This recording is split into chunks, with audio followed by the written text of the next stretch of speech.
quality of movement is king, and quality of movement stems from neurological safety, the feeling of safety. And we can have that regardless of more or less any diagnosis that I've come across. We can develop broad unifying theories that make addressing everything simpler. Mm-hmm. So rather than looking at everything as a collection of a million things, we can look at everything as a collection of about two. And we can cue those two things to make everything better. It's a unifying theory.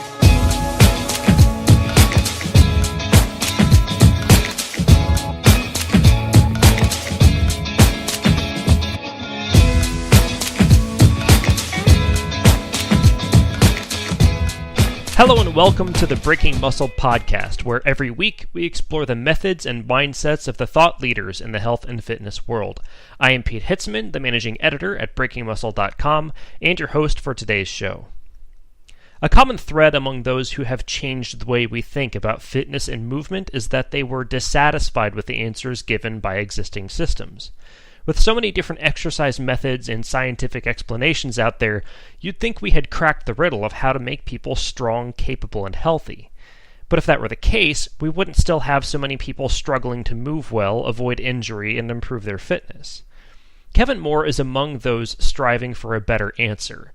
His explorations of biomechanics, Pilates, and dance clashed with the rigid structures imposed by a lab environment, so he struck out to create his own system to explain and improve human movement. The result is the Reembody Method, a modality that combines physics, evolutionary biology, neurology, and fundamental psychology. Kevin sat down with me to explain how his frustration with the lack of imagination in the health and wellness community drove him to seek out the most useful elements of a variety of different approaches.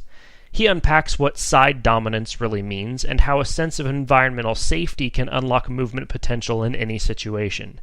When the brain perceives a threat, he explains, it reorganizes itself in a way that may not be conducive to performance and may even create pain to avoid uncertainty.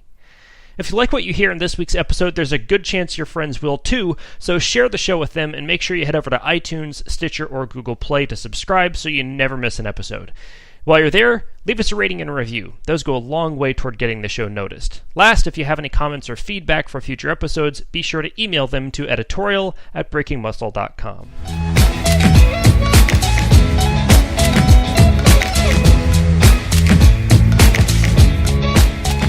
Joining us today on the Breaking Muscle podcast is Kevin Moore. Kevin Moore is the founder of Reembody Method, and he is sitting down with us from Portland, Oregon, to tell us how he has created a system that is the marriage of biomechanics and physics and a little bit of psychology to improve movement quality. Kevin, thank you for sitting down with us today. I'm really excited to be here. Thank you. So how did this happen? You were a student of physics and biochemistry, and then you were a Pilates instructor traveling the world, making people move better that way. What got you into your own system of movement improvement? Well, the short answer is I got tired of not being able to answer all the questions I wanted to answer. And, as you said, I started in school with physics and chemistry as a background and didn't really actually have a lot of movement stuff on my radar. But it wasn't until I started working in laboratory environments that I realized that I really, really hate working in laboratory environments. And it kind of left me in a bit of a position where I didn't know what I was supposed to do with myself at that point. And so I was at the time powerlifting with my sister, who was a competitor, and I was just her training partner. And her coach was a really smart guy who took a very kind of studious approach to fitness. And it was really the first time I'd ever been introduced to the idea of studiousness in fitness. And so because of him, I thought, well, why don't I take a break from hard sciences for a little while and maybe do something more physical? And I chose Pilates as my kind of first intro certification. And through Pilates, and in particular, their injuries and special populations programs that I took, I got very interested in trying to problem solve biomechanical issues.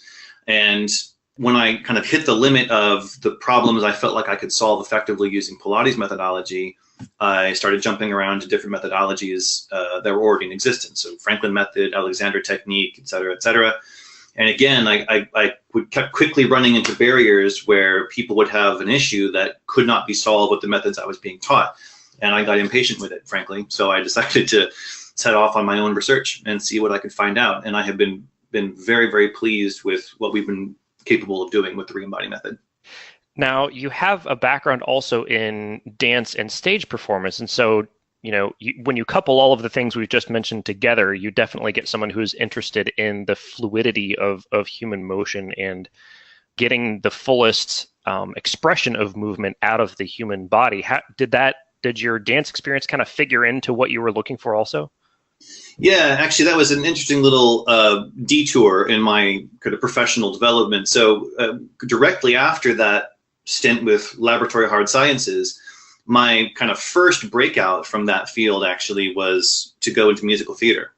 And I really, really enjoyed that. And of course, theater gives you a chance to really look at human behavior from a very interesting perspective, because when you're trying to communicate something on stage, you become extremely aware of your facial expressions and your body language and how you affect people socially, both on your stage or both on the stage with you and the people in the audience there with you as well. And that kind of gets more into some of the social psychology parts of Reembody, because that really interested me. I was really having a great time in musical theater with that social construct. So what is the Reembody method? We're dancing around it a little bit, but what does this term mean? So I'll preface that by saying this has been one of the biggest challenges in Reembody's early stages, in that it's truly novel, as far as I can tell, and describing it has been extremely difficult. So only recently have I gotten more comfortable with the idea. So essentially, Reembody methodology is a top-down global view of human movement that takes into account both the physical and mechanical aspects of movement, as well as the evolutionary, environmental, and social aspects of movement. And so we mostly do education. So Reembody is primarily an education company. So either through our website or through my workshops and lectures, I'm trying to update the existing methodologies with better, broader information about human movement in context. It's kind of an ambitious undertaking, isn't it? There are a lot of people out there who have made, their whole lives and PhD dissertations and written entire, college syllabi about movement, human movement and biomechanics and improving movement quality. And here you are, Kevin Moore, waltzing into the place and saying, no, dang it, I've got my own idea. And I think I can explain this even better. So what, besides just being kind of impatient with the incomplete understandings that a lot of systems present, what drove you to just go out on your own rather than, seeking to become part of another system? So there's a couple things in my background, I think, that led me to do it that way.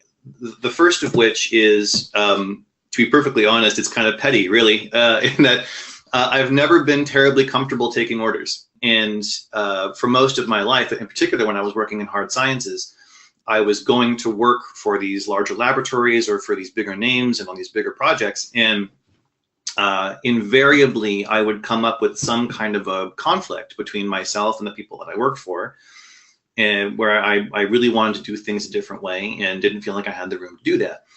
And what's more, I've been continually pleased to find that when you can bring broader context information to bear, we can improve in ways that I think people don't realize we can improve. And we can put a pin in that and come back to it later. But I've been frustrated by the lack of imagination with most of the companies that I have ever worked for, in particular when it comes to health and wellness.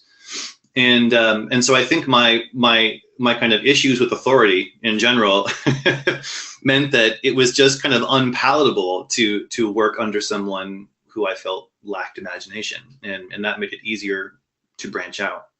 But the other thing I'll say that's maybe a little bit less flippant is we had some early successes. So in Reembody, just by I think probably being in the right place at the right time, I was able to connect with people through whom I was able to see some very quick, very direct, very powerful successes using this methodology. And it was extremely exciting to think that by pursuing this path, we might be able to help people as much as I was seeing was possible. And it was at that point unignorable. Like the idea of not doing it was not an option. Yeah, that's kind of been my experience as well, is that if you've got something that's helping people, it doesn't really matter if it's approved by, the gurus or the powers that are. If you're making a positive difference in someone's life, there's your evidence to continue doing that work. Exactly. You can't just sit by and do nothing when you think you're sitting on something really great. And actually, if I can, I'll give you a little bit of details about one of those first successes. It was actually it was another medical professional she's a doctor, and she came to visit Hong Kong while I was living there, and I was managing a Pilates studio at the time, and she was coming to deliver a workshop, and she had an injury that had given her some trouble. And she'd been through a bit of PT, and she'd been trying to handle it as best she could. And she'd gotten a lot of mobility back. And we decided to do a session. So I offered her, hey, while you're in town at my studio, why don't I do a session with you and see if we can help out? And the session went really well. And over the course of a session or two, she was able to get back about 40% more mobility, almost to about 90% of her original mobility in that region. And it was a really unexpected, huge jump in her ability. And that original relationship was very exciting because it showed that promise, and to someone who is in the medical field who got excited about it with me. Now, you're not in the medical field. You're not a physical therapist or necessarily a doctor or a master's degree, exercise physiologist or any of those things that some people in the industry would say you have to go find, right? And I always kind of chuckle when somebody says you have to go find this person, because it's very easy to find someone who will disagree and say you should go find some other specialist. But what you're doing is very close to rehabilitative work. The things that you're talking about engaging in, improving range of motion, injury prevention, all those sorts of things. How do you dovetail the services that you're offering with the advice of medical professionals for the clients that you work with? Well, again, this has been a tricky area of our development, and I would say the best thing that we can do right now is form relationships with other practitioners. Because again, I can release my own information, but as you say, there's when people are looking for information, they want to have as much support as they can find, right? They want to be able to really trust credibility, and so for me, that's all about relationship building. And so I try very hard to, first of all, as I say in my workshops, I try very hard never to say anything out loud that I cannot immediately demonstrate is true if asked. And I want to be able to specifically demonstrate those things and say those things to people who do kind of occupy positions of power in the health and wellness industry, either who already have a lot of credibility or who have developed methods that are helping people. I want those relationships to be strong. And so I try very hard not to take a combative approach. That's really hard sometimes when I disagree very strongly with some of the things that are going on, but inclusivity and relationship building are major priorities for Reembody right now. Yeah, some of the disagreements that I get to watch, and I try to be very hands-off with that as an editor, right? Because I want the discussion. I'm here to facilitate the discussion, not necessarily to take sides, except against ribbon dancing. I have a big thing. I don't know why that's in the Olympics. That's not a sport, dang it. I'll give figure skating a pass, but ribbon dancing's got to go. What kind of things are you offering, right? So the Reembody Method is all of these things that we've talked about, but specifically, what kind of interventions are you having with clients? Okay, so right now our business model has three major things that we do. The first is I work with people privately. So just like any other trainer or coach or therapist or whatever kind of term you want to throw at it, people can work with me one-on-one or in small groups. And those sessions revolve around typically one of two categories. There's people who want performance improvement, right? So these would be athletes or kind of amateur weekend warrior type folks who just want to move better, and I help with that. And then also there's people who are in a lot of pain and they want help with that pain. And what I kind of specialize in right at the moment are people who have been to a lot of other providers already. They've been to see an osteopath, and they've been to see an acupuncturist, and they've been to their GP, and they've been to a physical therapist. And 4 years later, they're still in pain that's worsening and worsening. And that's what most of my client roster is full of right now. And so working with people one-on-one, that's one of our things. The other thing is we do workshops, and they're typically topic specific.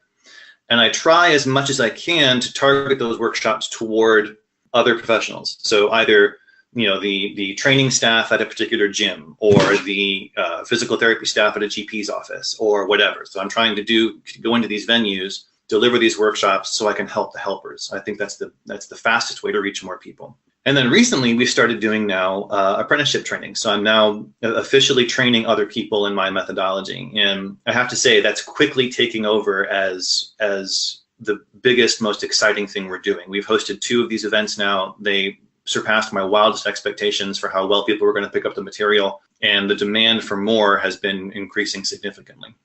What kind of like chronic pain or movement dysfunction trends do you notice most often? So first of all, if we go kind of by joint, obviously generalized or what's often called non-specific low back pain, which is a term I really hate, by the way, and we'll get more of that later if you want.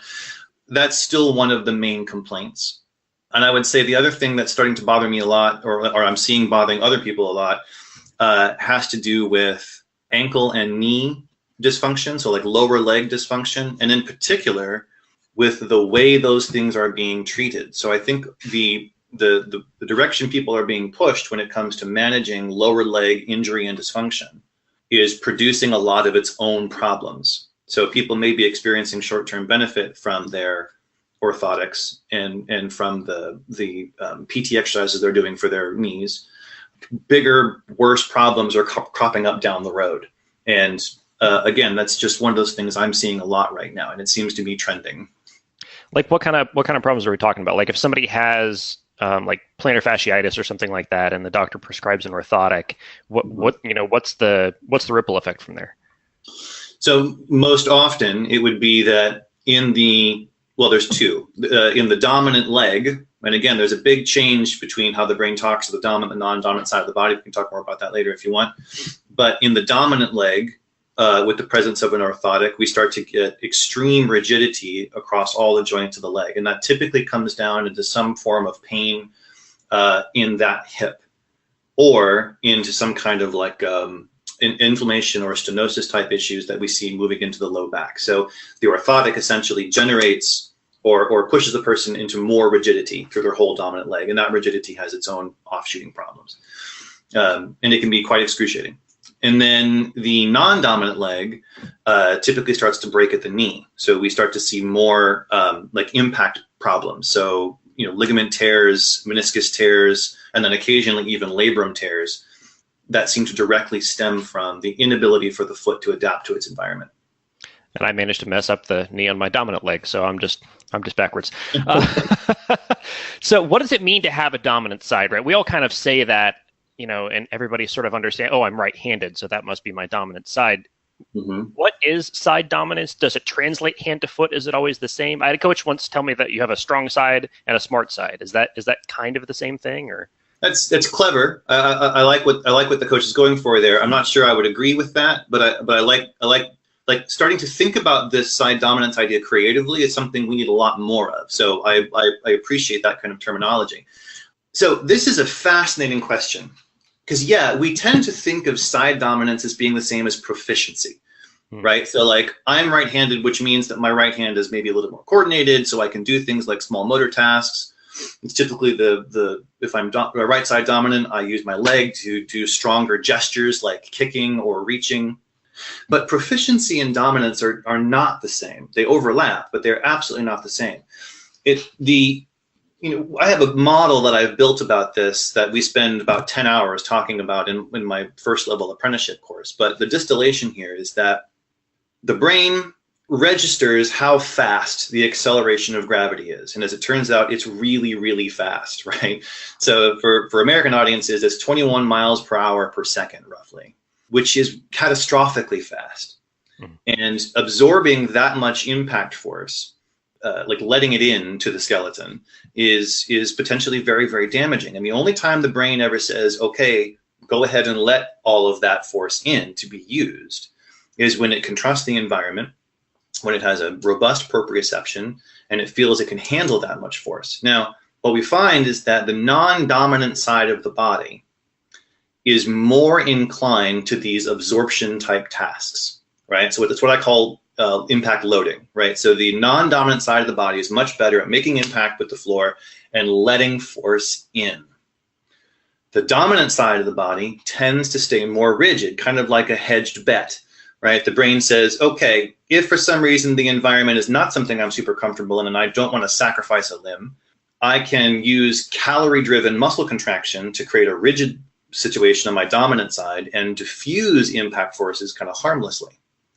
So one side is for letting things in, the other side is for staying rigid, not letting things in, and instead expressing things out. And ideally, these two sides are able to cooperate a little bit. So when the brain says, okay, environment's pretty good, let's let in some force through our non-dominant side, utilize that force to make a little more efficient pattern of movement so the dominant side doesn't have to be so rigid. And there's this constant push-pull between those two behaviors or styles of behavior. And where we end up in trouble is when either A, the environment never feels secure, or when proprioception never becomes robust enough. And this is something modern humans deal with all the time. And so the non-dominant side is placed in what I call kind of a dormant state. So it's not even allowed to be a very good loader anymore. It's just put on the back burner and co-opted as secondary structural support. And I find that this is where a lot of the people that I first start working with come in to me. The place they're in when they finally come into me is this. Non-dominant side is dormant. Dominant side is super rigid. It's all calorie driven, no absorption. And we're going to try to make that more balanced.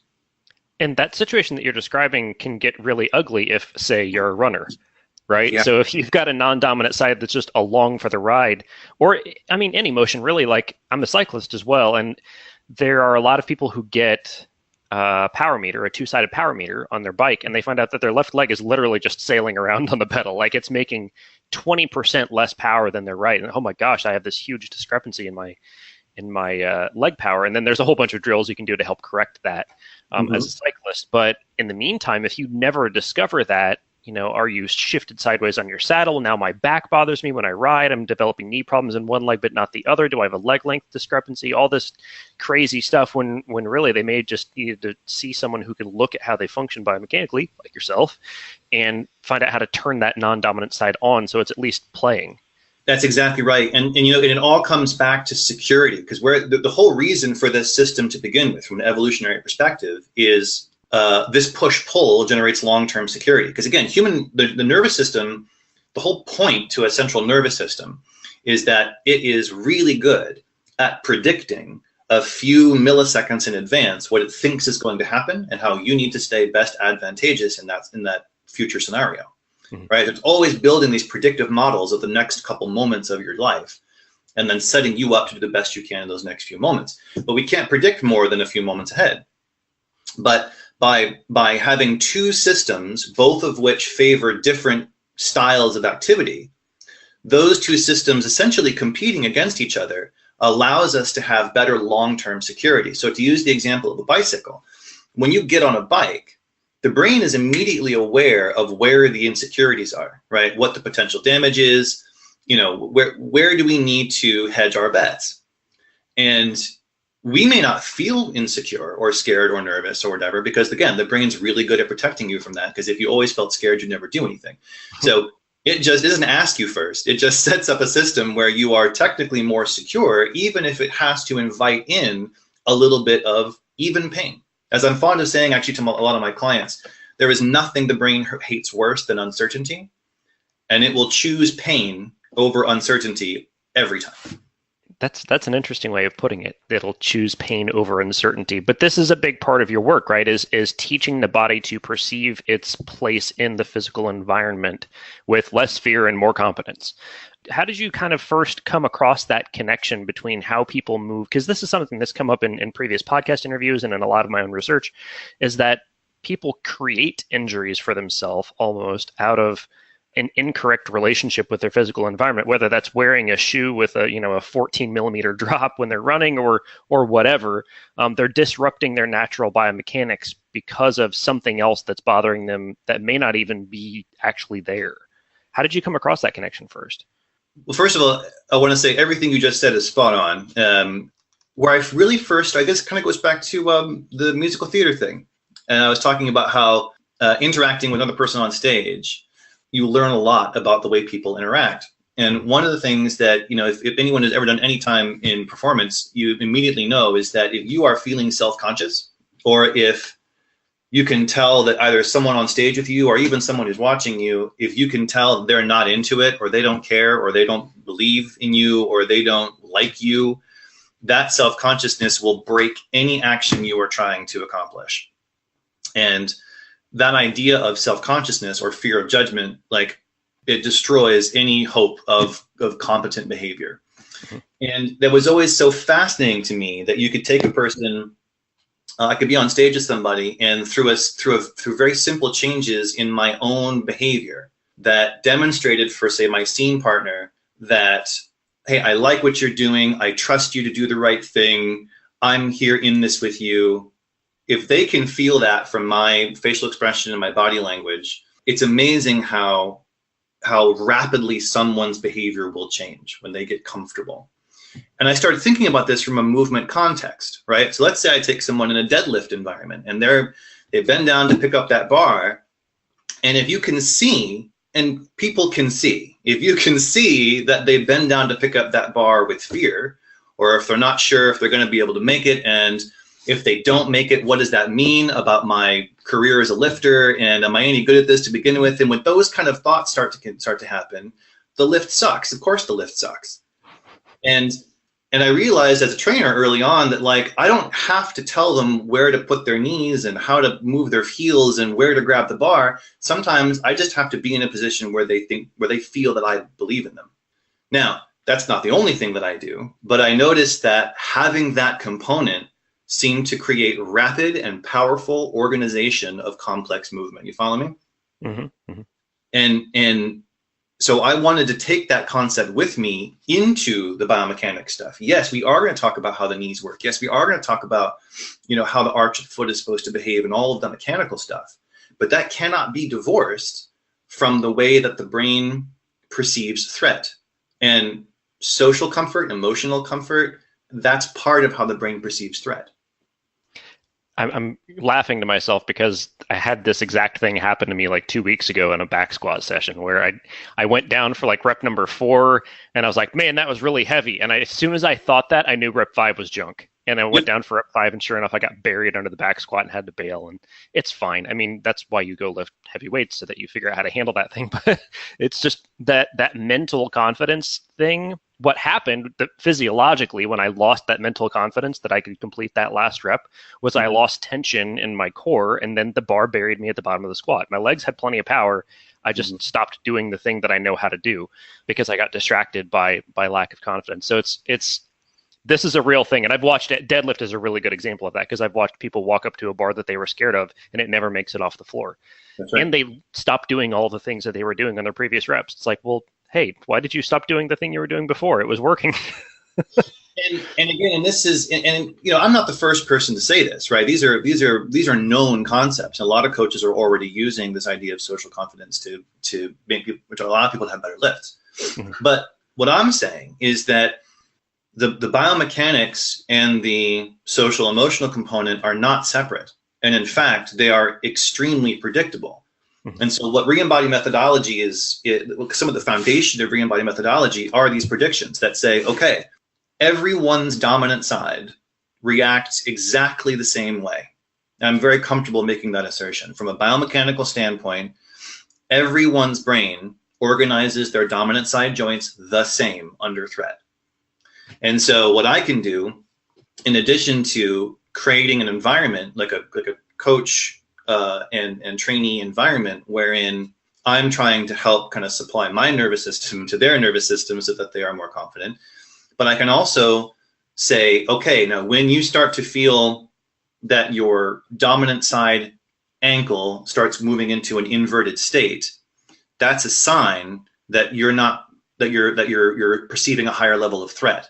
So we're going to watch that one litmus, right? We're going to say, okay, can we look at that right subtalar joint, look at that, or the dominant side subtalar joint, the heel, and the minute it starts to roll out a little bit, that's a predictable sign that you're encountering threat that you don't know how to manage. And immediately we can say, okay, now you can respond to that tiny little local joint behavior and use that as a signal for your own brain that you are not scared, right? So these predictable relationships between threat and joint behavior, it's not all random. It's not even person to person specific. It is universal, and we can use those predictions to make better movement for everybody under any context. That's a really interesting way of putting it. This is a phenomenon that probably every good coach has witnessed, whether they've put a name on it or not. You can tell when somebody's intimidated by a movement or a lift or a running speed that you ask them to run at. You can tell by the way their body just seizes up. People get tight, they stop, they lose that fluidity of movement. There's a whole bunch of different ways to describe this phenomenon, but I think the important thing that you're underlining here is that these aren't separate. And that's kind of the probably the biggest, I don't want to call it a revelation because that makes it sound like I got smarter. The biggest sort of education I've received since I came on board with Breaking Muscle is that I'm reading this stuff every day. And the more that I read, the more that I find out that everything is everything, right? Psychology is physiology, is sleep, is nutrition, is movement, is, all of these things are so interconnected that you can't expect any of it to get better without addressing all of it to a certain extent. And likewise, if you improve any one area, the rest of them are probably going to come up along with them. Agreed. And I think the thing that stops a lot of people from saying, well, fine, if everything is everything, let's do everything, is doing everything sounds like too much. But that's because we're still approaching this from a very, I'll say, reductive perspective, that we're looking at the minutia, right? So the nutritionist looks at the very specific way that micronutrients interact with muscle tissue. And the ecologist is looking at the minutia of how a diagnosis of a particular trauma might affect very particular behaviors. And what Reembody methodology is trying to do is to say, guys, look, it's not that complicated. We don't have to focus so much on these reductive minutia. They're interesting from an academic standpoint, but we can develop broad unifying theories that make addressing everything simpler. So rather than looking at everything as a collection of a million things, we can look at everything as a collection of about two. And we can cue those two things to make everything better. It's a unifying theory.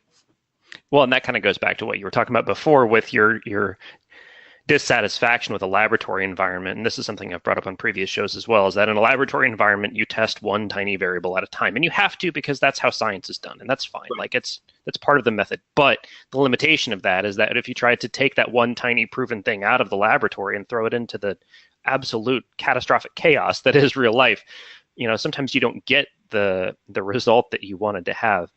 I wanted to go back a few paragraphs, and you mentioned convincing the body that it was safe to get better movement out of it. And this is a concept that was, again, brought to my attention since I started working at Breaking Muscle with Perry Nicholson, who wrote an article for us about thoracic mobility a while back. Yeah. And the thing that, it was a small point in the article, but it jumped out at me as if it was the whole thing, was if you get down on the floor and establish more points of support on the floor, a lot of times you can convince the body to do more things or get more range of motion or otherwise access places that you can't access when you're standing up or hanging from a pull-up rig or whatever. And I thought that was incredible. And then I tried it and it was obviously correct for me. And I struggle with thoracic mobility issues like basically everybody does.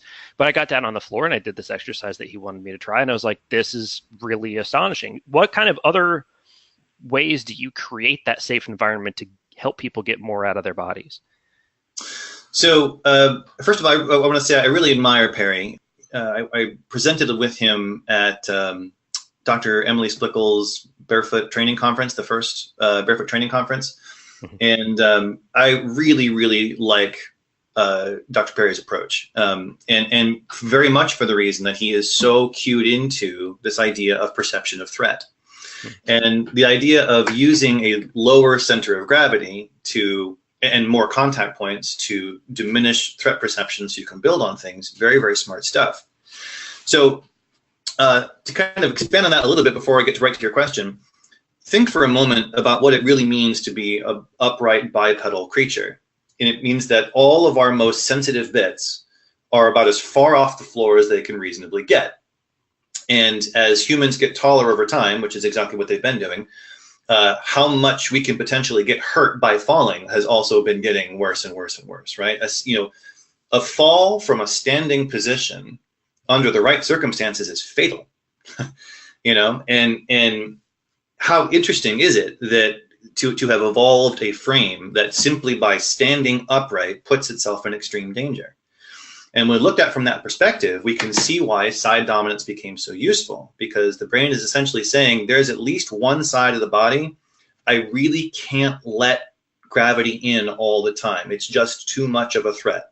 I need calorie-driven muscle tension to keep me upright, because the worst thing that could happen is if I drop my skull against the floor.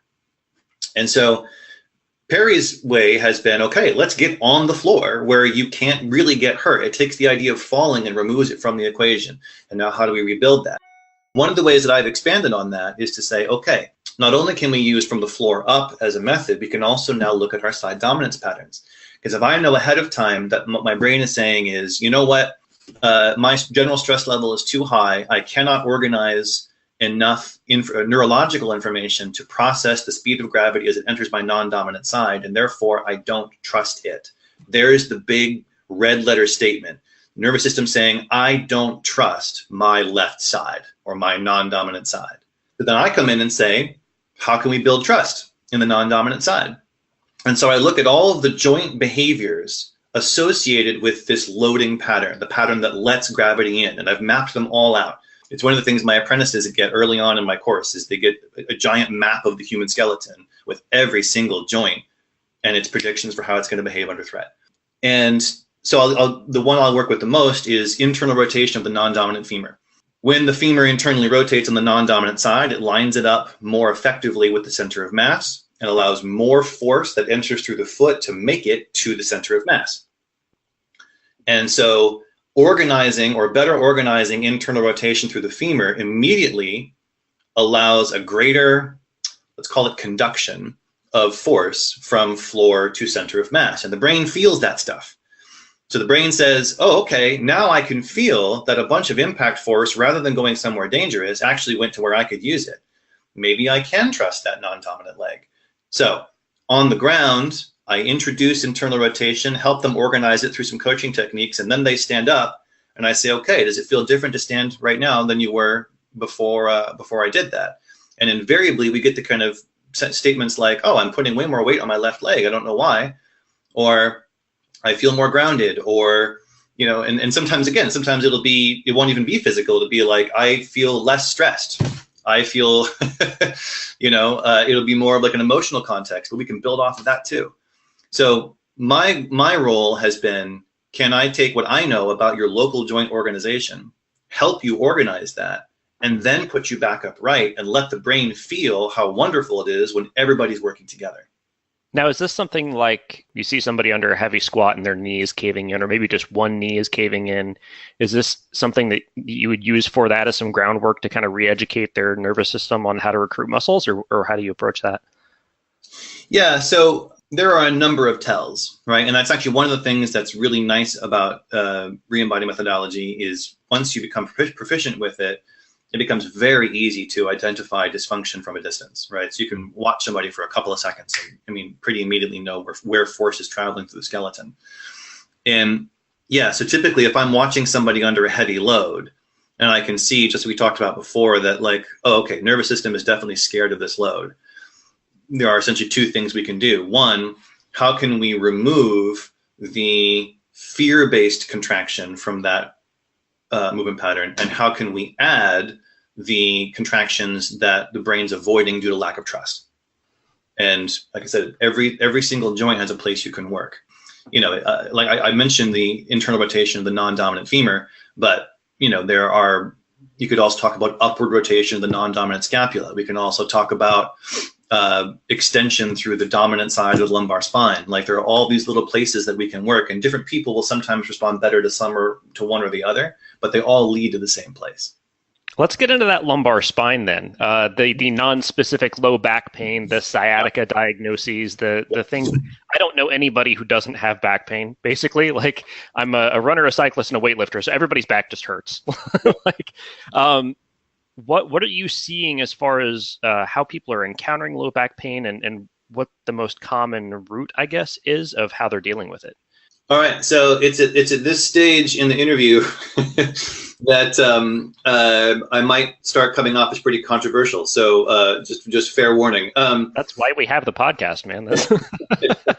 So there are quite a few conventional wisdom cues that I think are frankly kind of flat wrong when it comes to developing biomechanical security.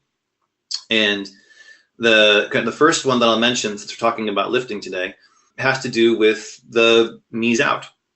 So everyone is aware, and again, same way that everyone talks about how their back hurts, everyone talks about how their glutes don't work enough, right? Like every coach is talking about, hey, you need to get your glutes working harder. Why are your glutes taking a vacation? We have huge piles of vocabulary for describing lazy glutes. Everyone has heard this, right? And this is a perfect example of one of those questions I got really tired of not being able to answer with conventional methodologies. So external and internal rotation are essentially the only two ways that force travels, right? So every single joint in the human body rotates, every one, even the ones that only look like hinges, like knees and elbows. There's a rotational component to every single one. And the vast majority of force that moves from bone to bone does so through torque. And one of the biggest problems I see that leads to low back pain is people completely misusing the rotational capacity in their hips, mainly by squeezing their glutes and trying to start their motions in an externally rotated position. Because external rotation is a huge global energy storage, right? Like the glute max is an external rotator. So if you begin any lift in an externally rotated position, you have got nowhere left to go. So you can't store energy in a externally rotating tissue unless that tissue isn't externally rotated to begin with. Okay.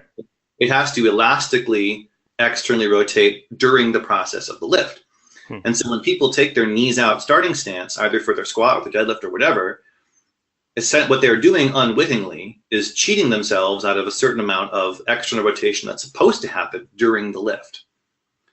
This invariably means that near the top of their lift, at a moment when they should be continuing to extend their hips, they have to start extending somewhere else. And this now runs into one of my other least favorite cues in lifting, which is to brace the shoulders or to retract the shoulder blades. Because one of the most flexible joints in the spine is the thoracolumbar junction, so where the lumbar spine meets the thoracic spine. And that little TL junction, which is extremely flexible, it's a beautifully designed joint, is meant to be able to stay flexible. And if under heavy load, the hips can't extend, one of the first things the brain says is, oh crap, the TL junction is really unstable. We need to lock it down to make sure it doesn't get hurt. So we tighten into thoracolumbar junction extension. And for most people, this feels better because they feel more stable, right? But it means that they are lifting that weight with a compensatory fear-based extensor pattern rather than through the laterally rotating extension of their hips. This process that I'm describing, I got to be honest, I can't remember the last time I saw someone do a lift where this didn't happen. Everyone is doing this, and it's one of the first things that I try to keep people out of. So actually, I have an article on my website that has been very amusingly controversial about squats, wherein I actively cue people to begin their squat position in an internally rotated state. I practiced Wing Chun Kung Fu for many years of my life, and in a lot of Kung Fu stances, you use internal rotation as a starting point because the glute can externally rotate rapidly from that point. And when starting squats in internal rotation at the thighs, it means that you can externally rotate as you go down. People invariably feel stronger, but it looks weird. It doesn't look like what we expect, and it freaks people out sometimes. That is really interesting. I'm gonna have to dig into that article and read more about it. It's something that I can smell the truth of, even if I can't prove it. I'm not a biomechanist, so I have to just play around with stuff and see what feels right. But it's something that I've noticed. I've played around with my squat stance a lot over the past several years, and I, for a while, was working with a coach who wanted me to make my squat stance much more narrow. That kind of bothered my knees, and then I started making my squat stance much too wide. And what I found was at the bottom of my squat, I had no tension. I had nothing to come out of the hole with because I felt like I was getting so wide that for me, it felt like I didn't have any spring out of the bottom of the hole. So that definitely kind of tracks with what you're describing. What is the problem though? We did a an episode with an author named Catherine Jacobson Raymond, who wrote a book called Crooked, which is all about the scam of the back pain industry. One of the things that she brought up over and over again in the book is that people are diagnosing back pain not just incorrectly, but almost maliciously, right? So when people come to you and say, oh, I have a slipped disc, or I have, X condition that I've been diagnosed with, and sciatica is one that I've been reading a lot about lately, and there are a lot of people who say that's not a diagnosis. Like, that doesn't have a physiological underpinning to even call it a diagnosis. So how do you convince people that, having back pain doesn't necessarily mean you have a pathological condition? Oh man, this has been kind of an emotional roller coaster for me, this process, because the more that I now interact with the medical profession, and I consult with doctors and physical therapists quite frequently now, and the clients I work with are often kind of asking me to work together with their provider to make sure that the things that we're doing in our sessions are being adhered to. And it has led to no small amount of very difficult conversations. And yeah, this emphasis on diagnosis, it goes back to what I was saying before about reductive thinking. So let's say slip disc, someone has a slip disc. I know what that means. I hear the words they're saying, but it immediately draws both the provider and the diagnosed person into this mindset, though, that, oh, I have this structural deficiency, which means that there's patterns of movement that I am now not capable of because of this structural deficiency. And we may have plenty of data about, or that those diagnoses are based on, but at some point that data still has to be interpreted. That must be interpreted as an ought. Does that make sense, right? The old is ought conundrum. Just because something is one way does not necessarily mean that it ought to be another way, right? And we get in real murky water when we start saying, okay, I see that this disc is in this position, therefore what you ought to do is that. It's like, well, hold on there, buddy. Because what I have found, and this has been true for a startling number of concrete diagnoses, slip discs, stenosis, spondylolisthesis, arthritis, a lot of the ISISes, right? Quality of movement does not have to suffer under any of those conditions. And continuing to reinforce that a person has a diagnosis, I think, isn't really helping anyone. Because here's what I say from my perspective, that impact force moving through the skeleton can move through the skeleton, let's call it cleanly, right? Where it goes from joint to joint without creating a lot of friction. Or it can be restricted at every joint and cause friction or compression. And the biggest issue by far is that happening? Are we getting clean force transfer from bone to bone? And what I have found is that we can play with the plastic of human tissue, and through these predictions I've talked about before, teach the brain to mobilize these tissues so that force moves cleanly from bone to bone. And it doesn't matter if the joint is inflamed. It doesn't matter if the disc is slipped. It doesn't matter if the ligament is torn. Force moves very, very cleanly. The human body is full of redundancies to protect us from exactly those problems if our quality of movement can be preserved. But here's what happens. Someone gets a diagnosis of, let's say, a slipped disc, and their doc says, okay, you need to lay off any impact generating exercise for a little while. So no running, ideally not even a little walking. I want you to buy some nice thick cushions for your shoes, maybe get an orthotic, et cetera, et cetera. And this is exactly the wrong thing to do. Because first of all, we see the amount of movement the person's engaging in plummet. And now all of a sudden the brain can't build as robust a proprioceptive map of their environment. And then we put them in the big cushy shoes. And now the brain can't feel the movement of the intrinsic muscles of the foot. And so they may be supported externally by these tools, but what the brain can figure out about its environment is in the tubes. And that leads to uncertainty.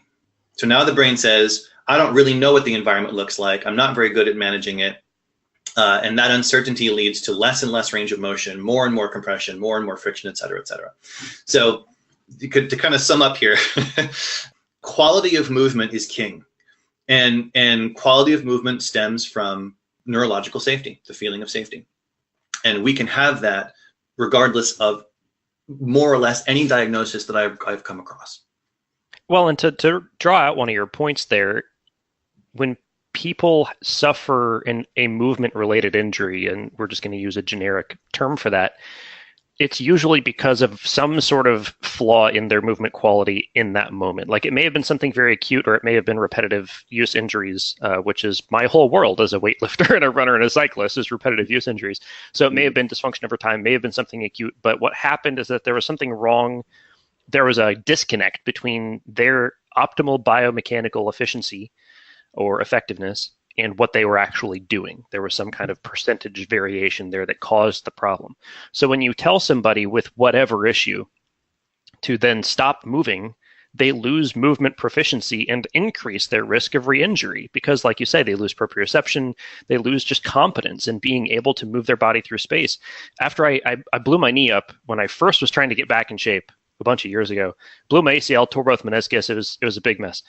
And as I was in physical therapy, the PTs were telling me, well, you're never going to run again. Like, you should run for your Air Force fitness test once a year, and otherwise you just shouldn't run because it's going to be too hard on your knee.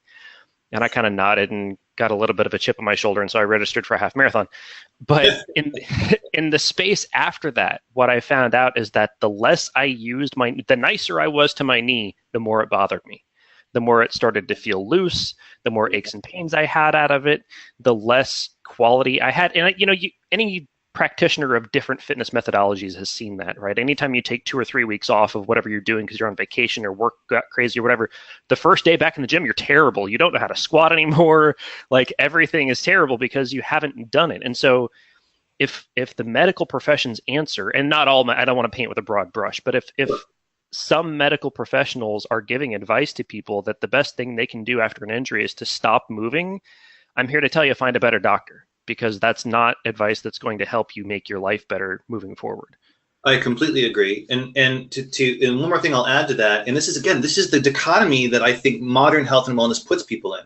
So on the one hand, they hear the advice, oh, just stop moving, just give up. Like, you have this problem now, and this is your identity, and you better deal with that.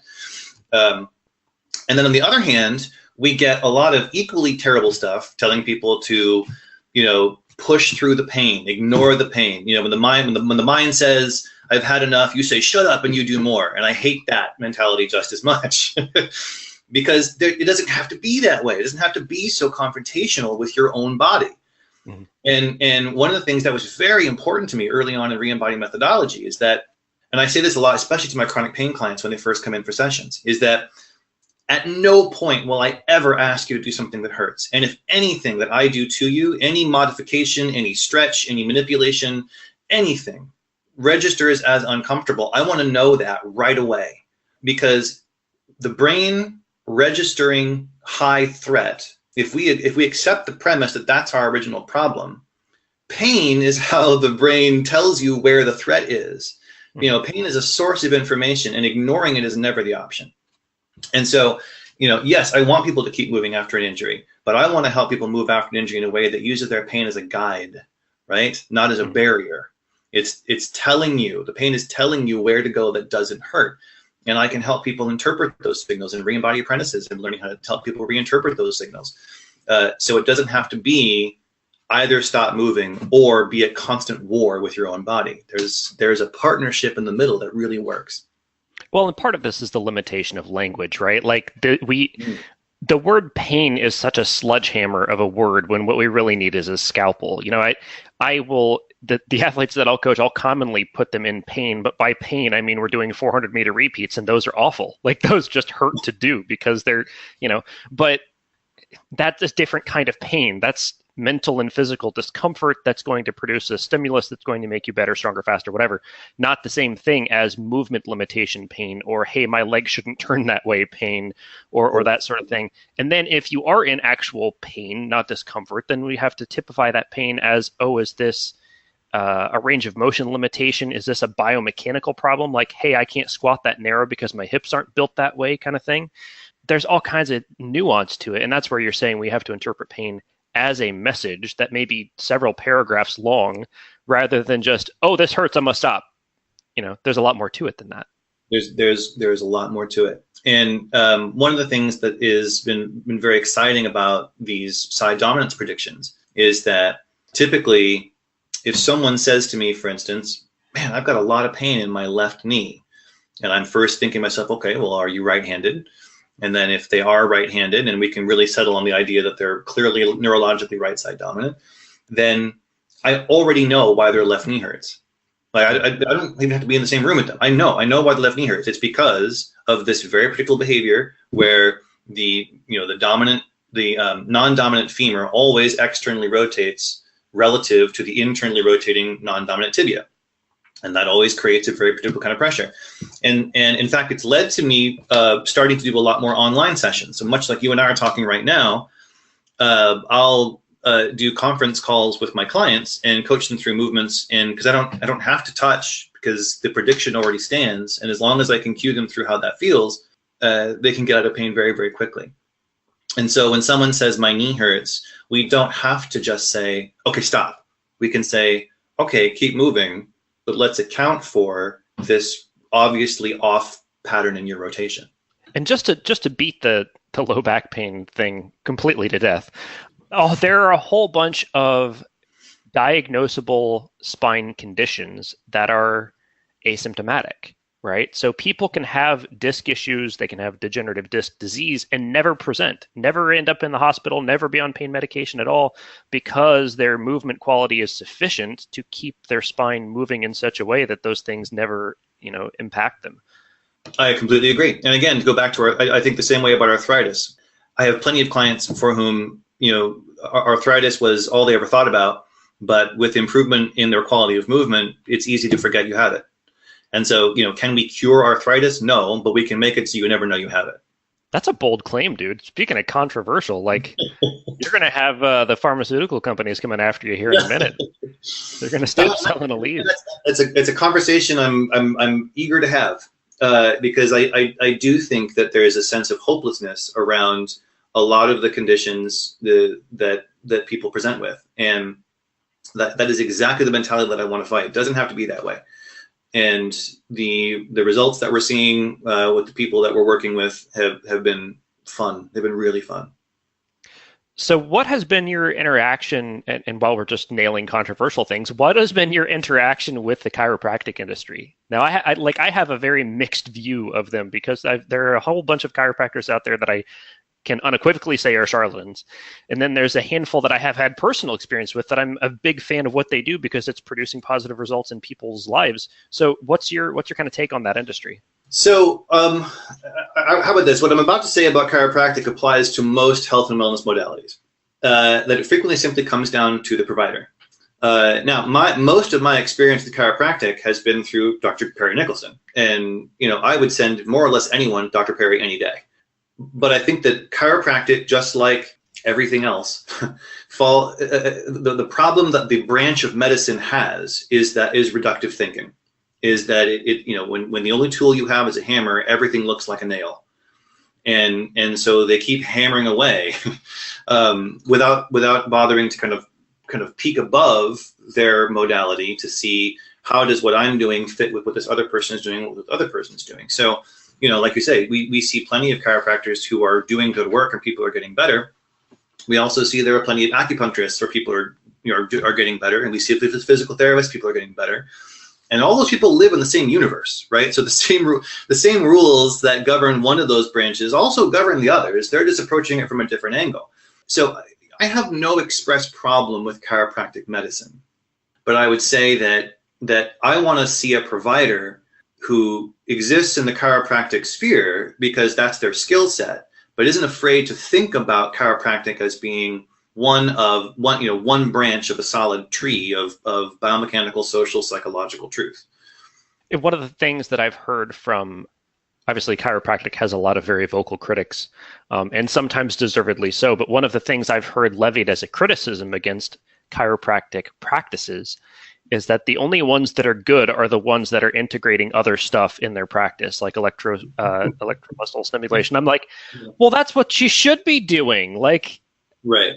If any health practitioner or any fitness coach out there is only engaging in one modality, we would think that they were not worth their salt, right? So why are we going to criticize? We can't use that criticism against the chiropractic field and not use it universally. You know, if I walk into a weightlifting gym and they only do bicep curls, I'm equally going to think that I'm not going to think they're worth very much. And yeah, what you're describing is exactly the revolution that I would like to put Reembody right in the front of.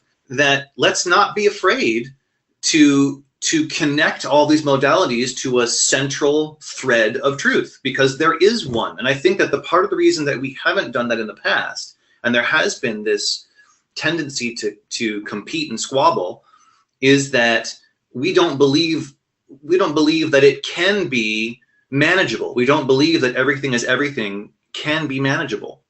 I have a couple of my apprentices are Feldenkrais practitioners, and we get in lots of conversations about the ways in which Reembody methodology is similar to Feldenkrais and the ways in which it's different. And one of the things that Feldenkrais does, same thing for Alexander technique, is it's very what's called experiential, right? So the idea is that you kind of lead the client to a movement experience that their brain organizes on their own, and they kind of figure it out. You lead them somewhere and then let their own somatic nervous system kind of figure out the rest. It's an experiential model, it's called. And I love that because the somatic nervous system is really good at figuring stuff out, but it's also predicated on the idea that we can't predict the right answer, that the only way to find the right answer is to hopefully allow the somatic nervous system to land on it, and that it's ultimately esoteric, it's beyond our knowledge. And what I'm trying desperately to get everyone to believe, chiropractors, yoga instructors, physical therapists, doctors, is that these rules are consistent and predictable. And if we all can look at them together, we'll all do better at what we're doing. And so I'm in the process right now of trying to infiltrate a number of different health and wellness kind of spheres of influence in hopes of being able to say, yeah, keep teaching yoga, that's fine, yoga's great. But maybe just take into consideration these principles that apply to everything else. What needs to happen? I mean, you're working as a single man in the face of, you know, everything. What needs to happen to make health and wellness and fitness, which we know are all the same thing now, how can we start to turn that tide to where we all as professionals, as physical professionals, as it were, can work together more instead of trying to keep each other in these silos all over the place? I think one of the first things is to address the degree to which our movement modality seems to reflect an identity. And so I'll use lifters for a moment, because I think this comes up a lot in lifting communities, that in lifting, the goal typically is to lift until you can lift more weight. And the idea of continuing to lift more weight is what you're after and what your energy is all going toward. And when you find you hit those moments where you can no longer lift more weight, that starts to rub against your identity as a weightlifter. I see this also with dancers, right? To use the other side of the spectrum for a moment. Dancers continue trying to hone their craft, to learn new styles of dance. And when they find that when they run up against their own limitation upon, okay, I can no longer do this technique I used to do, or I can't seem to learn this new technique, it runs up against their identity as a dancer. And there is a danger in so narrowly defining our physical identities. And what I would love to see people do is say, yeah, you can be a lifter, but that doesn't mean that you have to lift more weight every time. You can be a lifter, and then you can also be something else. You can also be a runner and a cyclist. And it doesn't always have to be about getting faster or lifting more, because we know that's going to end someday, right? Like, if your identity is purely based on growth, we know that's going to end someday. So why would you set yourself up for that kind of disappointment?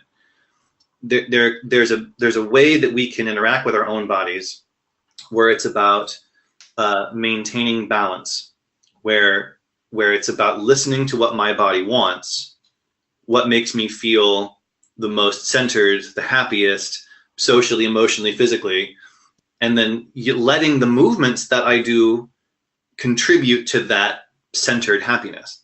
So the movement does not define me. The fact that I listen to my body defines me. And because of that, I do lots of kinds of movement. And so I want to encourage people to branch out into new styles. I want to encourage people to let go of their preconceived notions of what they think they're supposed to do. I want people to like themselves more. That's put too fine a point on it, but that comes out a lot. I think that's where a lot of change is going to stem from. How many of the problems that you see on a daily basis could be improved, if not solved, by getting rid of shoes? Oh God, a lot, like a whole lot. And actually, I'll nuance that a little bit more. Shoes happened for a reason, right? So we live in an environment that now presents different obstacles to our feet than the obstacles that our feet evolved to handle. Let's just use concrete surfaces as the most obvious example. That being said, shoes are a great example of something that was designed to solve a problem only to then cause a whole bunch more. Dr. Emily Splickle turned me on to a neat study that showed that in the 70s, when Nike first introduced their first kind of athletic shoe, that there was this immediate spike in foot and ankle injuries across the athletic spectra. And then, people's attention span was already short enough that Nike was able to say, like, oh my God, there's a rash of foot and ankle injuries. We need better shoes to fix those problems. And it's like, no, guys, the shoes caused the problems. But that got swept under the rug, and we are still living with the consequences of that way of thinking. So what I often encourage people to do is to don't think of it like barefoot as being better. Think of it as barefoot being a different set of consequences. And it is perfectly acceptable to say, sometimes I want to accept these consequences, and sometimes I want to accept these consequences. Because this is what human bodies are great at, right? Human bodies are extremely plastic and very adaptable. And you can handle a lot of abuse, frankly, if you're smart about how you take it on. So yeah, if I'm training for a marathon, for instance, and I know that I'm running on concrete, I am going to want to be able to occasionally shift some of that impact into a shoe. But I also need to train the mechanics of the joints underneath, which means I need to spend some time barefoot in order to balance that out. It's just two sets of consequences. And by managing both and playing them off of each other, I can position myself in the middle as a stronger, faster runner. Everyone can do this.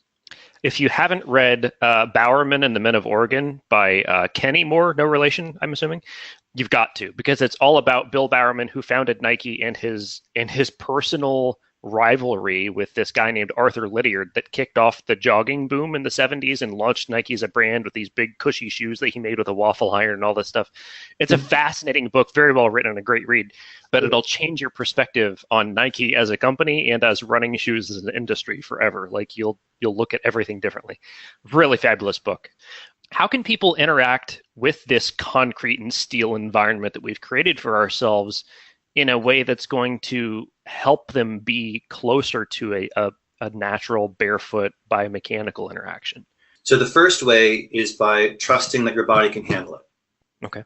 And again, this is something that we have been so conditioned not to believe. But I'll talk about this. I'll use my own body as an example. Let's see, about a year and a half, 2 years ago, I transitioned into using a pair of Zero shoes, and it's an ultra minimalist shoe. So it's just 4 millimeter hyper dense rubber, and then ropes that tie it to your foot and ankle so it doesn't slip. And the initial transition was painful. So I remember I went for my first run in these things, and I shredded my calf muscles like crazy, and I had to spend about 3 weeks, frankly, not running until my way of doing it was, I did that first run. I was in a lot of pain and soreness in my calves and ankles, so I didn't do anything for about 3 weeks. I let it heal 100%, and then I went back out again, and I took what I learned from that first time and tried to adapt to it, and I found that it quickly got better. So now I'm at a stage where I do literally everything in my ultra minimalist shoes. I run, I sprint, I climb mountains. Every physical activity that I do in those shoes. And in fact, I get very uncomfortable as soon as I have to lock my ankles down. And what I've learned is that if we're willing to leverage all the tools that the human body has to offer, concrete and steel don't actually have to be that much of a problem. Yes, they do create more wear and tear, but you can manage wear and tear using any number of things. So for instance, Let's say I don't put any cushioning and I walk on concrete using wear and tear, or using minimalist shoes, inviting in that wear and tear. One way of handling it is also increasing my amount of rest.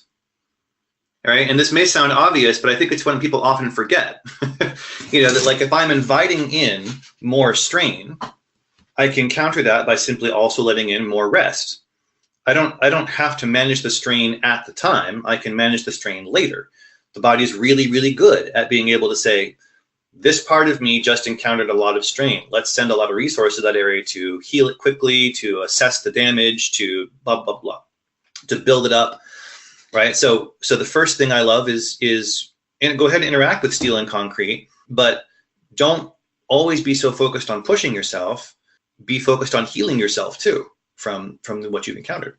You can also manage it through nutrition, right? If you're doing an activity that now causes more inflammation than it used to, maybe your diet should now have fewer things that cause inflammation, right? But there's so many ways to balance those scales. If I'm doing something that with my minimalist shoes, where I used to say run 3 miles 4 times a week, now I'm going to go 2 miles 2 times a week instead, and then the other times I'm going to swim. Like we can play with so many of these variables, but we get locked into this idea that when we're doing this thing, I have to keep doing this thing and doing it harder and better and more. Otherwise, I lose my identity. I think that you bring up a really interesting concept there, because most people who are approaching any new modality or any new fitness endeavor or whatever think that if you're not doing it 3 to 5 days a week, then you're not making any progress. And you mentioned, you tried it once, you waited 3 weeks, and then you went and tried it again, and then you maybe waited 2.5 weeks, and then you tapered into it in a gradual fashion because you've got the rest of your life to figure this out. It's not like you have to be trotting the world barefoot next week. When if you've been wearing thick-soled shoes since you were born, which most people have, then give yourself a lot of time to make that transition. I spent 2015 doing a lot of really stupid things to my body, but I had been running really successfully in the first part of the year in Newtons, which are a super low drop shoe. They're kind of a weird design. They've got this 4-foot lug that's supposed to change the way your foot strikes. And I was running very well in them. And then as I started to spool up for a marathon, and this is its own story that I've told before on the podcast, but I was spooling up too fast for a marathon and started to have some knee and hip pain. And I'm like, man, these shoes are really beating me up anytime I get over 8 or 9 miles. So I need something with a little more padding to it. So I went the total opposite direction, like you should do, right? This is advice I would give to anyone, is to make sure that you make all of your changes completely drastic. So I bought a pair of Hokas. And Hokas have they're like running on couches. Like they're just these huge, huge stack height cushions, and the drop isn't that much, but it's a very high stack height of the outsole. So for a while that felt better, and then I suspect, and can't prove, but I suspect what happened is that my biomechanics changed to the point where they started to cause other issues, and my knee started to hurt in different ways. And I got to the point where I freaking hated those shoes. And of course, I paid an arm and a leg for them, so I ran them until I gotten every mile I possibly could out of them, and then I turned them into work shoes until they physically fell apart because I hated them so much.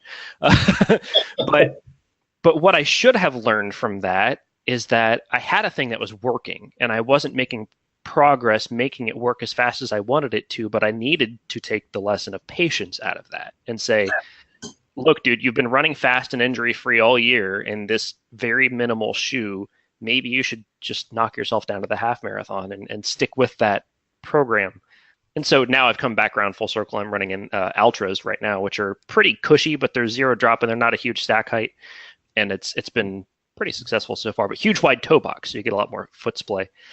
Man, I really went down the rabbit hole on that one. You spent a lot of time thinking about this? Well, when you're sitting on the couch with ice packs on your knees, wondering what has gone wrong in your life, you have a lot of time to think about what you've done to yourself. And actually, so if we just kind of use it as a segue real quick, another thing that I think comes up a lot, and it's not just fitness. In fact, I had a guest author just wrote an article on Reembody, the Reembody blog about this, that both in health and wellness and in fitness, there is this kind of fascination with suffering, in that we seem to culturally laud the achievement of more suffering as a way of defining our accomplishments. The most popular cycling training program right now is called the Sufferfest. I mean, wow, okay, tells you everything you need to know. And and here's the thing, right? I wrote an article, this is years ago now, but I wrote an article that was quite combative once about this mentality. And I've since softened a little bit, because here's the thing, I get it. I understand why suffering and courting that sensation of suffering also delivers a sense of accomplishment, right? We love to set up something difficult for us to do so that we can say that we have done it. And there's nothing innately wrong with that. However, there are consequences. And I think a lot of the times people engage with their sport or with their physical therapist even sometimes. The mindset at the beginning is, I have to really prove myself. I have to really accomplish something, and I can't say that I've done that unless I've suffered. And I would love to start introducing a different concept of accomplishment into our elite sports. And I work with quite a few elite athletes for whom I've had to have very stern talks about how, yeah, you can absolutely keep pushing it to the limit and then your career will be over at 27. Or if you want, we can listen to the body and we can access its safety mechanisms, use that to drive power, and you can still be a champion at 45. Mm-hmm. So, those are your choices right now. I understand that, and no, literally, I'm not being sarcastic here. I understand why people choose the former sometimes. Some people need that immediate gratification that only pain will give you to say that you've done something, that you've accomplished something. And if that's what you need to feel socially or emotionally safe, mazel tov. But I want people that don't need that to realize that they don't have to do it that way. That a sense of accomplishment and a sense of harmony with your body is something that is possible. You don't have to, it doesn't have to hurt.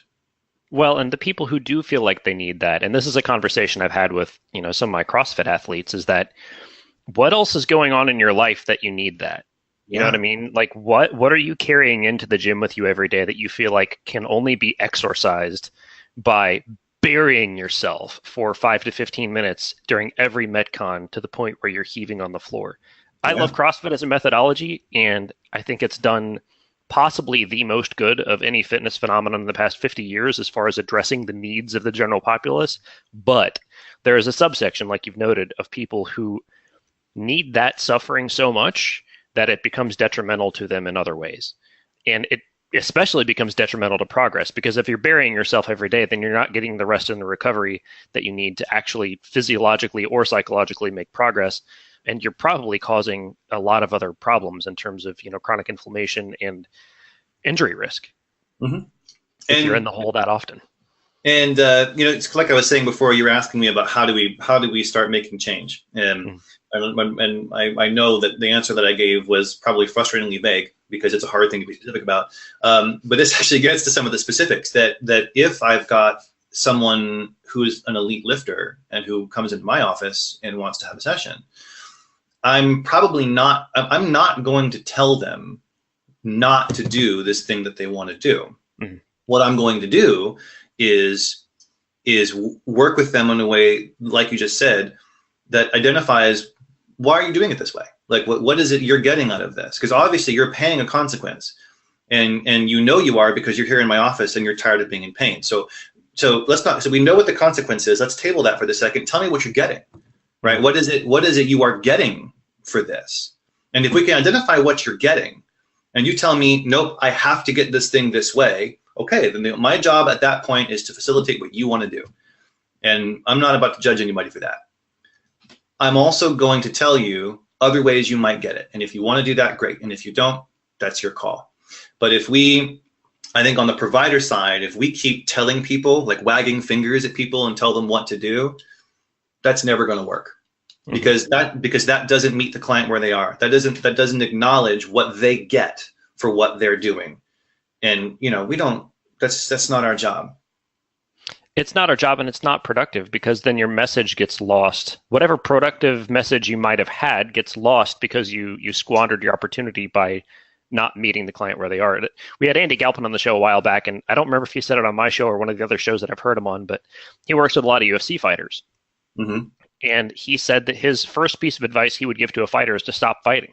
because it's really bad for you. As it turns out, getting the living crap knocked out of you on a regular basis a few times a year is like, it has some really drastic long-term consequences, some of which are not reversible. So, but if you're gonna fight, like you say, here are some ways that you can make that a little bit less traumatic. Here are some ways that you can mitigate the wear and tear, and possibly a few less blows to the head every year might do you some good in the long term.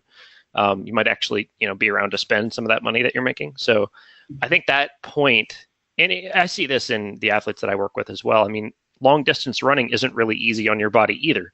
And so I try to advise people who come to me for advice. Sometimes I advise people who didn't come to me for advice, and that's a flaw. That, maybe all those miles you're running aren't necessary. Maybe you should run fewer miles at higher quality. Maybe you should, evaluate your total physical practice in such a way that can improve your quality of life over the long term. Because let's face it, dude, you're not going to the Olympics. Right. And actually, you bring up long distance running, and I'm gonna push back a little bit on that, because I work with a lot of long distance running, actually, particularly in Hong Kong. Ultra marathoning is very popular in Hong Kong. And I work with quite a few ultra marathoners.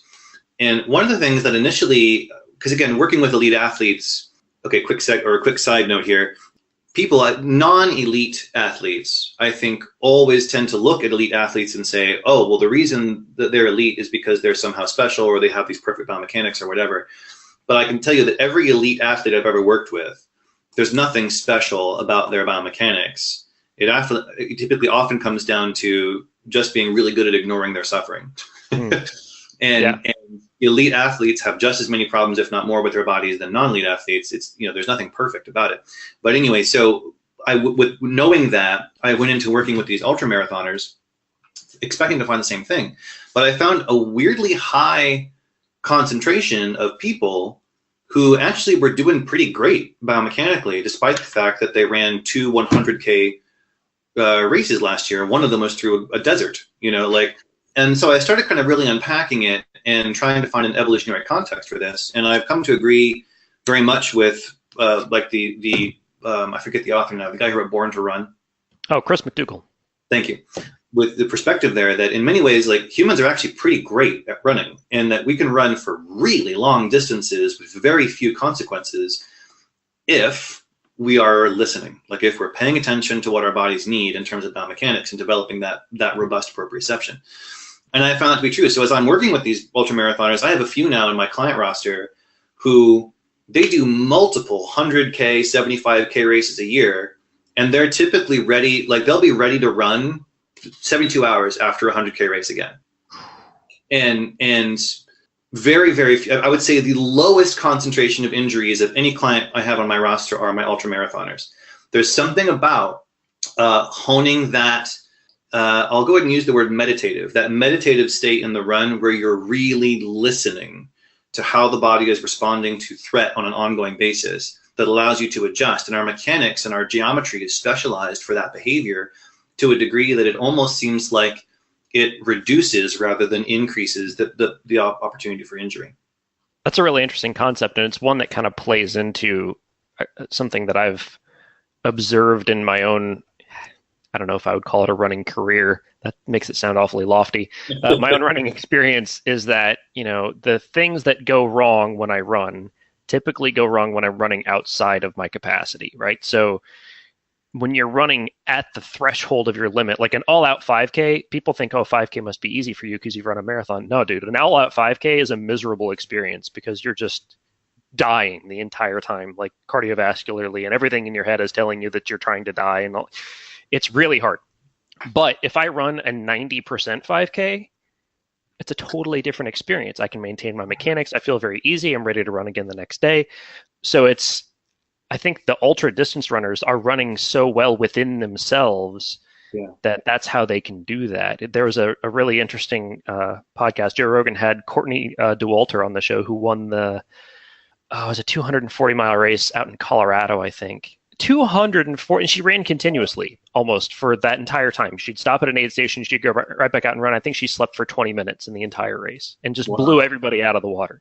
Wow. But she feels fine. She says she fuels herself on nachos and beer, and And, she probably, if you watched her move, I would be very curious to, have some video of how she runs, because I would wager that her movement economy wastes 0% of her motion. Yeah. So two things I want to say about that. Marathons are tricky because marathons, the way I like to say it, I hope I don't offend any marathoners by saying this, you can fake a marathon and still make it. Yep, I did. And you can fake a marathon, and faking a marathon will mess you up in a hurry. Yep. But you can't fake a 240-mile race, right? Like if you're trying to just muscle through that, that's going to kill you. Mm-hmm. So it's self-selecting for this kind of balanced, somatically tuned form of running, and it's one of the things that kind of drives me crazy. Again, like we talked about before, where doctors will prescribe people with plantar fasciitis or with slip disc, whatever, like, okay, no more impact-based exercise, and I'm like, that's what humans are built for. We are like, impact is fuel, right? And the idea of switching to an elliptical, I hate ellipticals. I think ellipticals hurt way more people than running does, frankly. Switching to an elliptical because it avoids the impact, I mean, frankly, it's a bullshit term. Low impact is not better. And I feel like these ultra marathoners that I've seen kind of prove the point that if you're willing to exist in harmony with that impact and really listen to what's going on, it does not increase, it decreases your likelihood of injury. And the other thing I'll say about that, I love what you said a second ago about a full out 5K versus a 90% 5K, because this feeds into a very important part of Reembody methodology. The analog I like to give is if you are, let's take a hunter-gatherer type context, and you are being chased by a cave bear. It doesn't matter how tired you are. It doesn't matter how much pain you're in. It doesn't matter how much food you had that morning. You have to keep running or you're going to die. Mm-hmm. And the brain knows how to make those kind of threat assessments, right? So the brain says, oh, I have come to understand that cave bears are quite fatal. And therefore, I don't care how tired you are, you need to keep running. And so it does this really beautiful thing where it really doesn't let you feel just how much pain or how much tiredness you're in. Right? Or if it does, it always keeps the sense of urgency just one notch higher in terms of behavioral incentivizing. And then when you're done, like let's say you get away from the cave bear and you're finally at rest in the cave, now the brain says, okay, you just destroyed a bunch of tissue, you used a lot of energy, and I need you to like handle that. So now it's going to let you feel how much pain you're in, and it's going to let you feel how tired you are because you need to respond. Now, that's the maximum threat level. So if we just take it down a notch, just a little bit, and we say, okay, maybe you're not running from a cave bear. Maybe you're playing in a social game where losing would be embarrassing. Now, that's bad. Humans hate being embarrassed, right? We're pretty attached to our social status. But it's not like running from a bear. And it means that there is a level of tiredness or pain where the brain will say, no, you're done. You need to stop. And understanding how both to assess your environment, to correctly assess threat level, and then B, to learn how to listen to that negotiation between the part of the brain assessing threat level and the part of the brain assessing resource management. That's very much what Reembody methodology does for people. It's about being able to interpret the signals you're getting within the context of that negotiation. So what you're telling me is I need a bear to chase me through my next 5K, and I will definitely PR. I think that was the lesson that I'm taking home is I'm going to go hire a bear. But the point you're bringing up ties into something else that I've kind of incorporated into my coaching, which is the concept of a technical 1-rep max. And I shamelessly stole this from the barbell shred guys, so props to them for introducing this to me. But I don't see any compelling reason ever in any gym environment where an international level championship is not on the line, where you should have this eyeballs bulging, legs quivering, back all out of shape 1-rep max. Never. The risk reward ratio is just not there to put yourself in that position. Likewise, I want my runners and my cyclists to do as well as they can in their races, but I never want them to do so well that they can't ever race again. I don't want them to tap into that. And some people are able to do it. I mean, I know especially cyclists who can dig into that pain so far that they'll cause damage to themselves if they don't stop and think and go, maybe I should save some for, my heart beating later. So there's just never a purpose to put yourself in danger as an amateur athlete. And that, train so you can train tomorrow and all those things that I like to say to my athletes. But yeah, it's a really interesting concept that, some people at the elite level don't get hurt because they don't actually ever go to 100%. Right. They've figured out how to listen. And I know I've said that word. And actually, the phrase we use in my apprentice training is sensing. That we always try to commit to sensing. And that both applies to when you're working with a client or when you're working with a person. The idea is you really have to plug into their nervous system, and you have to see threat from their perspective, and you have to see reward from their perspective. But it also has to do with you, right? Because again, you've got two hemispheres in your brain, and they're communicating with each other. And to say that they're the same person is, of course, true. It's all you. But those two hemispheres of your brain have different priorities, and they are negotiating at all times. And if you can sense your own behavior in terms of that negotiation, you can make not just smarter choices in terms of injury management, but also in terms of performance. You can rather than having to dig into the pain, for instance, you can dig into the trust we talked about, like in the non-dominant side, and maybe absorb a few more percentage points of the acceleration of gravity. Like I did Chinese martial arts for years, and this is where most of the power associated with doing Chinese martial arts come from, right? If I'm I fought in a few tournaments in Vancouver, BC, and it's so easy in the high threat level environment of a tournament to go immediately to like calorie driven muscle work in order to create power. But a lot of arts are about saying, okay, can you calm that down, go back to that sense of trust, and let gravity do all the work so that you're staying easy with it. And it's not just martial arts where that applies. I think it applies to everything. Oh, you definitely see that in racing. You can tell. One of my favorite races to watch anywhere is a 1600 or a mile on the track, because there's so much tactics involved, and it uses so much of a physiological capacity. You can be a very light runner, you can be a very strong runner. There's a broad range of applicability in terms of body types for a fast mile, but you can always tell if you've watched enough races who's got a kick left and who doesn't. Because when the bell lap starts in a mile or a 1600 meter race or a 1500 meter race, they call it tying up, right? And if you're still long and loose and your stride looks really easy, and you can identify this probably with more specificity than I, but it is an art thing. And if you still look that way coming into the last turn, you're probably going to win. And if you start to look tight and your stride starts to get choppy and your neck muscles tighten up and you see it in their face, everything just gets tight. And that's what tying up is. It's your body locking up because you've reached that fear threshold where you're not going to get the full capacity out of your body anymore because it's trying to protect you from something. That's right. So I've taken up a whole bunch of your time, and I don't normally go so long, but this has been such a fascinating conversation that it's been fun. I'm gonna end off with one just tiny question. How does range of motion actually work? Wow. Okay, that's not a tiny question. So actually, I wrote an article about this very recently. Okay.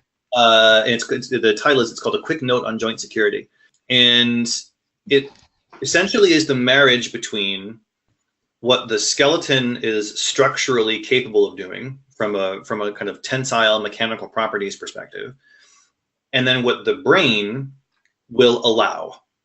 And for the vast majority of us, the limiting factor for all movement is what the brain allows, right? So very, very few of us actually ever really get anywhere near the kind of structural capacity of the joints, like soft tissue notwithstanding. But it has to do with, does the brain know, does your proprioceptive map accurately measure the structural limit of your joint?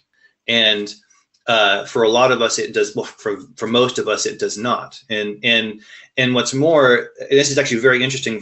I've studied a lot of like infant development, right? So from embryo to adult, how are the changes in the human body and the human brain affected by the environment? Like what comes from genetic predisposition versus what comes from pressure from the environment? And one of the things that's fascinating about, well, really any animal with a central nervous system is that we have some patterns that are inborn, right, that are already pre-programmed, and we have a lot of patterns that do not develop unless the environment pushes back on them. And this idea of your range of motion is so strongly influenced by how the environment pushes on you. And so there's this constant push-pull between environment pushes, something about the joints changes, the brain then has to try to use random motion to measure proprioceptively where that is, and then decide where is the safety threshold, right? So here's the structural threshold. Now, at what point do I need to start alerting you that you're getting too close? And we got this whole spectrum here. And it's this beautiful calculus that the brain's always trying to do. And your map of yourself is based on this. So the idea that, man, this drives me crazy. When I go into a PT's office and they've got like a protractor on their floor so they can measure angles of stuff, like stepping out to the left, 45 degrees, 60 degrees. So dumb. I'm sorry. I don't mean to offend anyone. But like, what a waste of time. Because there's no way that you can say to me when someone steps out at a certain angle that it's only their hip that was making that motion. Maybe the brain thought 20 degrees into that 45-degree step that the hip was done, and so it started taking that rotation from one of the vertebrae, or started taking it from the knee, or started taking it from the ankle. Like that, you can't, it's very hard to see all that, and even when you're looking for it. Mm. And so range of motion is a very fluid, non-static measurement that is mostly associated with what does the brain perceive as threatening. And that's why, we've seen a couple of different times that under general anesthesia, people's range of motion increases dramatically, right? Not necessarily mechanical limitation there. This is the nervous system trying to protect yourself.